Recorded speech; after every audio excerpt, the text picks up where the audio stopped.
গর্দানের উপর রেখে দিয়ে বলছে, ইয়া রাসূলুল্লাহ ইযান লি আদরিবা উনুকাহ, অনুমতি দেন মুনাফিকের গর্দান দিবা করি গেল।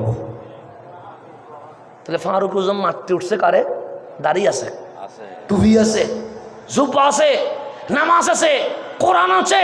ফারুক, আপনি জীবনে কখনো বিধর্মীকে মারতে যান নাই, মারতে আসলে প্রতিরোধ করেছেন। আজ দাড়িওয়ালা টুপিওয়ালা জুব্বাওয়ালা রে মারতে উঠলেন কেন? ওমর ডাক দিয়ে বলে, সূর্য চাঁদ জমিন আসমান সবগুলো নবীর কারণে, যার বুকে নবী নাই দুনিয়াতে থাকার কোনো অধিকার নাই। যার বুকে নবী নাই তার দুনিয়াতে থাকার।